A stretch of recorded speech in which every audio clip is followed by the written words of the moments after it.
Bien, buenos días con todos. El día de hoy vamos a hablar acerca de los subsidios monetarios en el Perú durante la cuarentena a causa de la crisis por el COVID-19. Quienes lo conformamos somos estudiantes de la Universidad Privada del Norte y estamos integrados por Gianmarco Morales Alcántara, quien les habla Barry Pérez Santaquispe, mi compañero Rubén Sosa Cueva y mi compañero Jorge Vargas Díaz. Nuestro profesor es el economista Mendoza Castillo Larre. Bien, la realidad problemática. Nosotros hablamos del COVID-19 como una crisis sanitaria que desencadenó una serie de consecuencias económicas que ahora estamos viviendo, y justamente los resultados después de terminada la cuarentena es que hemos caído de manera significativa en nuestro crecimiento en el PBI. Incluso hemos dejado de crecer, ¿no? en este trimestre, ¿no? Y es importante que tengamos en cuenta cuáles han sido los motivos, ¿no? Entonces, y cómo es que el Estado ha abordado la parte de la gestión pública, ¿no? Bien, nosotros sabemos eso. Ahora, ¿qué pasó? El mercado estuvo paralizado, las familias no podían salir a realizar sus labores, a realizar su trabajo. Entonces, o por lo tanto, no había ingresos económicos para ellos. Teníamos la supervisión a cargo de las Fuerzas Armadas y la Policía Nacional, que estaba resguardando que todos cumplan con el aislamiento social obligatorio. Entonces, teniendo en cuenta que la mayoría de personas o el común de los peruanos, incluso de los latinoamericanos, en muchos países también es así, trabajan del día para comer del día, para sustentar sus gastos del día y tienen poca cultura de ahorro, es un tema complicado de que el Estado les pida que estén en sus casas, no salgan y por favor se cuiden del virus. Entonces era muy complicado y sigue siendo muy complicado, además del alto índice de informalidad, que todas las personas, o la mayoría, tenemos un 70% de informalidad aquí en el Perú, ¿no? Entonces llevar este aislamiento social obligatorio para ellos fue muy complicado.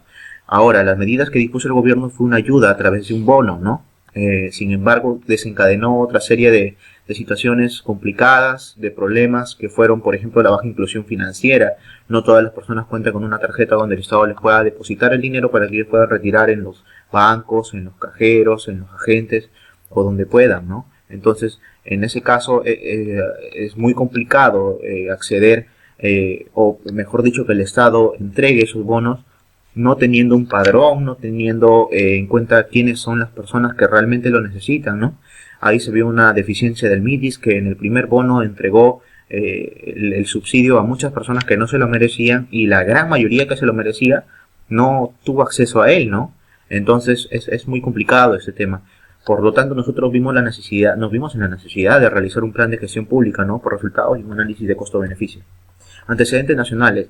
Bien, tenemos varios subsidios monetarios que el Perú ha entregado o tiene o ha tenido, que por ejemplo la renta joven, como menciona el comercio, que es una renta que ayuda en los alquileres, al pago de los alquileres de los jóvenes por un hogar, ¿no?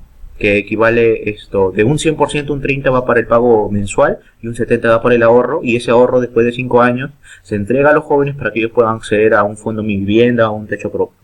El Banco Interamericano de Desarrollo también menciona que hay un programa nacional de apoyo directo a los más pobres, ¿no?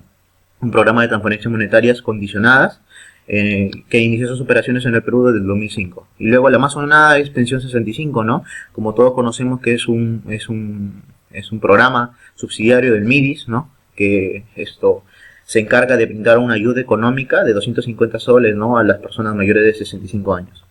Como antecedentes internacionales tenemos, por ejemplo, el de Colombia, que también hizo la entrega de una renta básica de 240.000 pesos, ¿no? Que tuvieron una finalidad de llegar a 550.000 familias.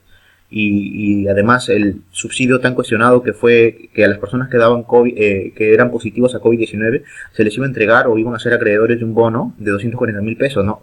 Siempre las personas que viven en pobreza, eso hay que tenerlo en cuenta. Ahora, esto es muy cuestionado, porque ¿cómo harían esas personas para cobrar ese bono, no? Tendrían que ir a las agencias o a algún lugar para hacer el cobro. Sin embargo, eso lleva un riesgo, ¿no? Y entonces habría que ver los mecanismos que está teniendo Colombia para realizar este propósito.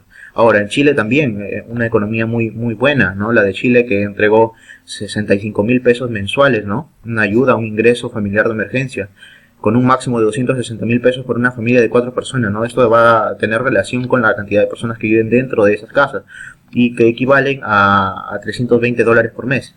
Bueno, pero otra realidad es la de El Salvador, ¿no? un gobierno que anuncia un apoyo económico, pero solamente una vez, que es el monto de $300 a 1.5 millones de familias. Vemos que esa economía no es tan buena y tiene problemas incluso con su deuda externa, que es muy muy alta. Bien, el objetivo general es estimular la entrega de subsidios monetarios a la población vulnerable del Perú durante la cuarentena a causa de por crisis de COVID-19. Y acá tenemos los objetivos específicos, que es elaborar un plan de gestión pública, ¿no? Analizar las cifras obtenidas acerca de los subsidios monetarios en el Perú, calcular los costos y beneficios directos de los subsidios monetarios, y por último es calcular los costos y beneficios indirectos de los subsidios monetarios en el Perú. Bien, a continuación doy paso a mi compañero Jorge Martín. Mi nombre es Martín Vargas y voy a hablar de la propuesta. Comenzaré hablando de la cadena de valor, que viene siendo la metodología de programación y análisis capaz de representar de una manera sencilla y comprensiva la actividad del sector público, identificando los resultados que se procuran obtener, así como los productos, procesos y recursos que se organizan con este propósito. Insumos. En este caso, como insumo, tenemos la elaboración de los padrones, identificando a los potenciales beneficiarios. Establecer mecanismos de cobro de acuerdo a la realidad nacional, pues como sabemos, el Perú es un país con una baja inclusión financiera, lo que ocasionó que las personas vayan y se aglomeren en las entidades financieras, en los bancos, lo que contribuyó al contagio del COVID-19. Después de la elaboración de los padrones y de establecer los mecanismos de cobro, destinar el presupuesto para atender el pago de estos subsidios monetarios. La actividad. El Estado proporciona diversos subsidios monetarios con el fin de apoyar a poblaciones vulnerables afectadas por el aislamiento y la inmovilización social obligatoria ocasionada por la crisis del COVID-19. El producto, las poblaciones vulnerables son beneficiadas por los diversos subsidios monetarios proporcionados por el Estado. El resultado intermedio. Se reduce el impacto negativo de la crisis por el COVID-19 en las poblaciones vulnerables. Y nuestro resultado final, que sería lograr que las poblaciones vulnerables afronten la crisis económica ocasionada por el COVID-19. Los procesos de soporte. En los procesos de soporte vendría siendo algo así como un antes, un durante y un después. Un antes, en control previo, un diagnóstico de las poblaciones vulnerables, de las familias que necesitan este apoyo económico, un control concurrente de la verificación de los subsidios monetarios, en este caso, que estos lleguen a las familias que más lo necesitan, haciendo el uso correcto de los padrones. Justamente estos padrones tienen que estar bien elaborados y sujetos a la realidad, digamos, para que no haya errores y se deje a muchas personas necesitadas fuera de este padrón. Y un después, que vendría siendo el control posterior, la evaluación de los impactos que tuvieron estos subsidios económicos en las poblaciones vulnerables de nuestro país, pues esta ayuda se está haciendo con un fin y entonces hay que evaluar los resultados y el impacto que tuvo al final.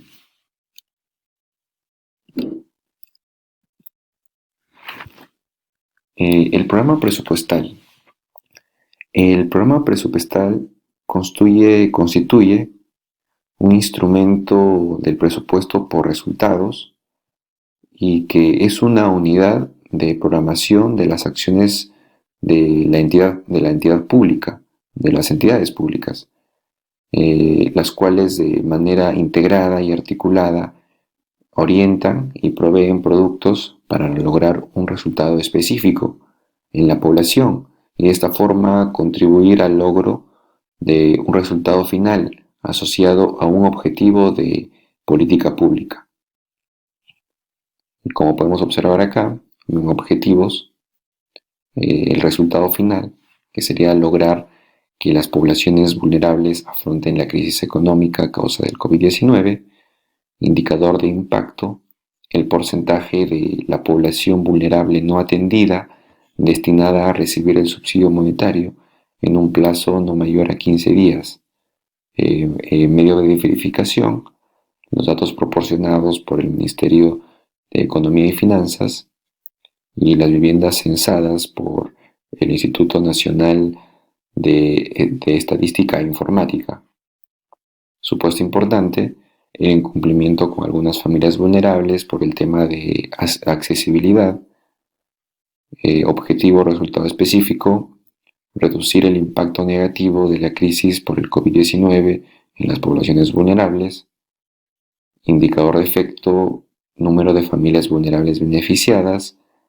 Medio de verificación, los datos claros y transparentes obtenidos, en este caso por el Instituto Nacional de Estadística e Informática. Supuesto importante, disposición que tiene la población de invertir el dinero en necesidades básicas y fundamentales, que justamente se les está entregando esta ayuda para que ellos puedan afrontar esta crisis y gasten este dinero de manera responsable. Objetivo producto, las poblaciones vulnerables son beneficiadas por los diversos subsidios monetarios proporcionados por el Estado. Indicador de producto, porcentaje de personas que no cuenta con ingresos fijos, además viven en zonas de alta vulnerabilidad. Un medio de verificación, los censos realizados a nivel regional como parte del monitoreo de ayuda humanitaria. Un supuesto importante, las medidas para asegurar el correcto reparto de los subsidios monetarios a las poblaciones vulnerables. Objetivo actividad, el Estado proporciona diversos subsidios monetarios con el fin de apoyar a poblaciones vulnerables afectadas por el aislamiento y la inmovilización social obligatoria ocasionada por la crisis del COVID-19. Indicadores de insumo, asignar y desembolsar el dinero en el momento indicado y con los montos establecidos para poder atender a todas estas poblaciones vulnerables. Un medio de verificación, tener un control por fechas de las familias ya beneficiadas con algún subsidio monetario con el fin de evitar la duplicidad en la entrega de los bonos, para evitar que familias reciban varios bonos y que algunas familias no reciban ningún bono. Y como un supuesto importante, que las entidades bancarias cumplan con los plazos establecidos de los desembolsos y giros correspondientes a las personas beneficiarias. Bueno, esto ha sido todo por mi parte. Ahora doy el pase a mi compañero Rubén, que continuará la exposición con el costo-beneficio. Muchas gracias, compañero Martín. Continuaré la exposición exponiendo los análisis costo-beneficio del programa presupuestal de los bonos otorgados por el Estado en el contexto del COVID-19. Como todos bien saben, la medida que adoptó el gobierno mediante el Decreto Supremo 116 del presente año, junto con la presidencia del Consejo de Ministros, obligó prácticamente a que las familias cumplan el aislamiento, lo que generó que su actividad económica, tanto como sus ingresos, tengan una paralización de forma absoluta, ¿no? Entonces, esto lo que generó fueron distintos problemas, entre ellos el principal, como ya lo mencioné anteriormente, es el de la reducción de los ingresos económicos en los hogares peruanos, ¿no? Obviamente los más afectados de esto sería las familias de bajos recursos económicos, clasificados como pobres y extremo pobres. Ante ello, el gobierno optó por dar una solución para salvaguardar tanto la integridad como la economía de estas familias, otorgando bonos para diversos sectores de la población de acuerdo a la geografía, cultura o ubicación, ¿no? Entonces, se entregaron 4 tipos de bonos, los que son el bono Yo Me Quedo en Casa, el bono independiente, el bono familiar universal y el bono rural. Así, a grosso modo, nada más para comentar que la cantidad de cada bono era de 760 soles, con lo cual se buscaba mantener la continuidad de la cadena de pagos en la economía. Entonces, pero esta entrega de bonos, a su vez, tuvo dificultades en su entrega, ¿no? Debido a que la población presenta baja bancarización. Asimismo, hay errores en los censos que se realizan, ya sea por parte del INEI o las entidades gubernamentales, ¿no? Ya sea las municipalidades, gobiernos regionales. Entonces, todas estas fallas generaron que los bonos, si bien es cierto, la idea fue buena, pero el fin de estos bonos no llegó en su totalidad a las familias como debería, ¿no? Entonces, lo que buscamos es analizar los costos-beneficios que genera la entrega de los subsidios económicos, que hasta finales de mayo del presente año ascienden a 4.749 millones de soles, ¿no? Entonces, respecto a la identificación de ganadores y perdedores de la entrega de los subsidios económicos, tenemos los ganadores directos y los perdedores directos. Los ganadores directos obviamente van a ser las familias que se beneficiaron de dicho bono, y los perdedores son las familias que no lograron alcanzar el acceso a dicho bono, ¿no? Respecto a las causas y efectos, como bien se sabe, la estandarización de las medidas sanitarias a nivel mundial ocasionó que las familias se aíslen, pues, ¿no? Lo que redujo sus ingresos, lo cual generó problemas colaterales, muy aparte de los económicos, también en temas de educación y en el tema de salud emocional. Según INEI, nuestro país presenta 8.646.200 personas que trabajan en la informalidad. O sea, aproximadamente un 66% de la población urbana es informal.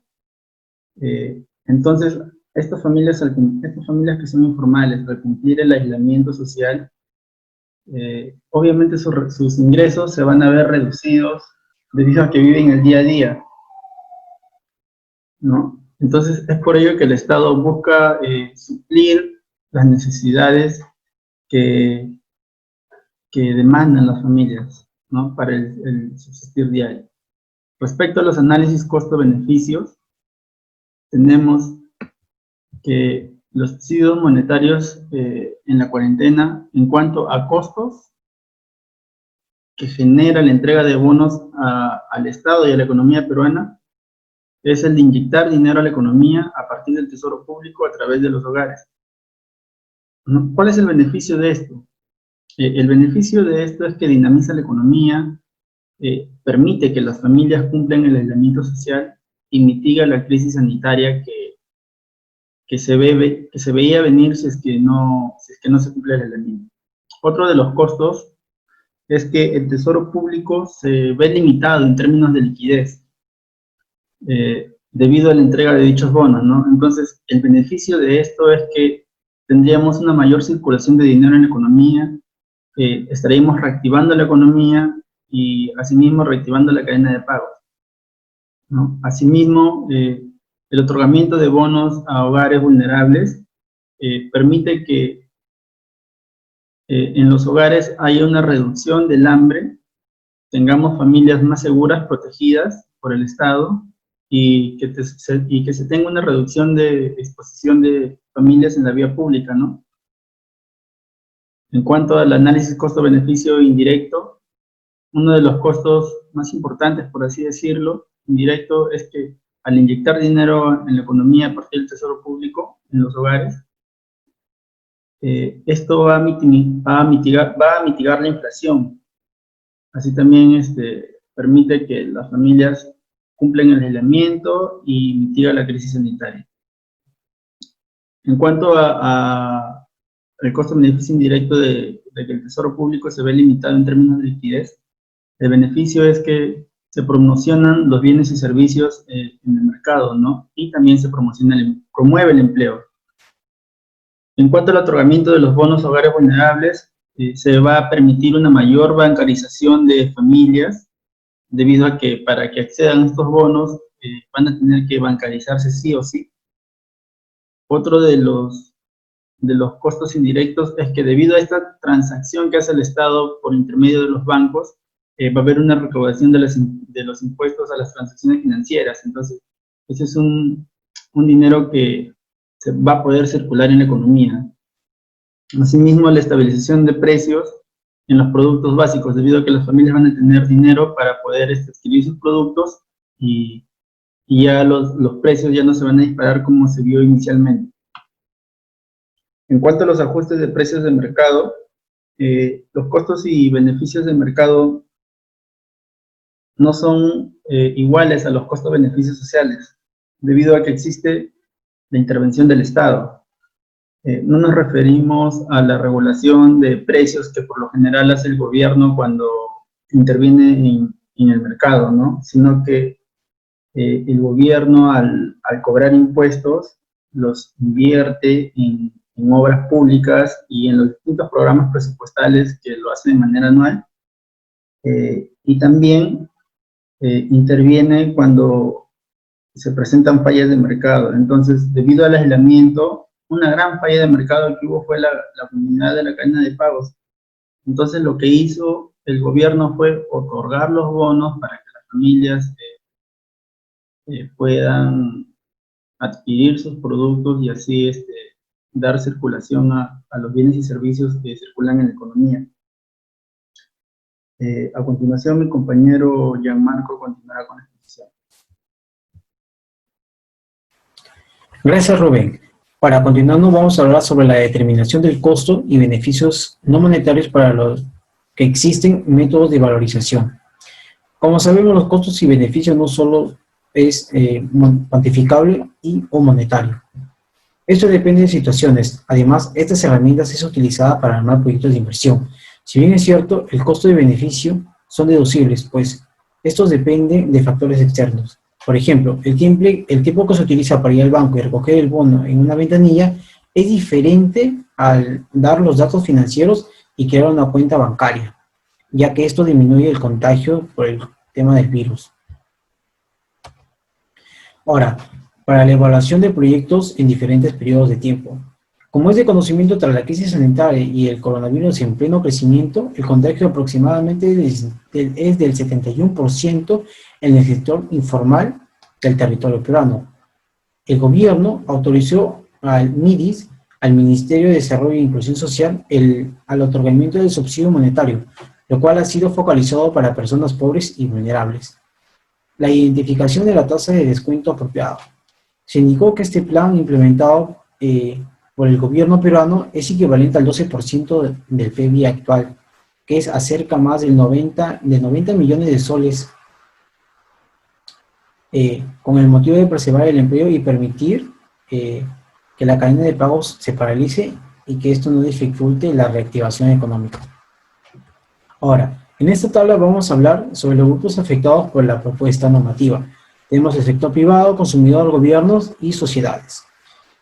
Por el impacto positivo, el sector privado, ahora pues los beneficios del bono serán las personas que verdaderamente lo necesitan. Por el lado del consumidor, podrán gastar ese dinero en alimentos de primera necesidad. Por el gobierno, se benefician familias de escasos recursos y personas desempleadas a causa de esta supresión perfecta por parte de las empresas. Y la sociedad, pues la población de cada departamento ha tenido mayor beneficio al recibir este subsidio. Ahora, por un impacto negativo por el parte del sector privado, los desvíos de fondos asignados se verán más notorios. Por parte del consumidor, este dinero que recibe del bono gasta en cosas innecesarias. Por parte del gobierno se genera un gasto por el parte del subsidio otorgado a la población. Y en la sociedad, pues no existe ningún impacto general que esto afecte. Ahora, las conclusiones que tenemos los tres y cuatro, en mi caso 4, vamos a hablar sobre esto. Vargas Jorge comenta que después de haber realizado un análisis de subsidio monetario en el Perú durante la cuarentena debido al COVID-19, dicha ayuda beneficia a familias pobres y vulnerables. Sin embargo, existen familias que aún no reciben dicho subsidio. Pérez Barry, esta pandemia ha demostrado que que es posible que el mercado se paralice con situaciones extremas y por más controles que existan, siempre tenemos riesgos de desastres naturales o riesgos en salud que afectan a nivel mundial. Sosa Cueva, la problemática actual del COVID-19 tiene precedentes y ningún país pues, estuvo preparado para este choque, lo cual lo más afectado siempre serán los hogares de escasos recursos. En mi opinión, en mi conclusión, pues el subsidio monetario brindado por el Estado peruano, lo cual engloba a las familias y a las personas de alta vulnerabilidad y riesgo sanitario, son una forma de ayuda para la población que se ve más afectada. Por parte de las recomendaciones, el aumento de contagio por el coronavirus va de la mano por la falta de historial financiero de la población. Este comentario es de mi compañero Jorge Díaz. Por parte del comentario de mi compañero Pérez, tanto que Barry, el esfuerzo del gobierno peruano hizo que las personas vulnerables accedan al bono económico, y esto es por dos grandes problemas, por la desinformación y la falta de empadronamiento a nivel socioeconómico. Ahora, por el otro lado, Sosa Cueva habla sobre su recomendación es que la falta de la cultura del acceso al sistema financiero, ya que estos no son los mismos en la costa, sierra y selva. Y por último, mi recomendación sería que tenemos que solucionar todo esto, poner un granito de arena y que todo el apoyo que estamos brindando y el Estado peruano no se vaya a un tacho de basura. Gracias.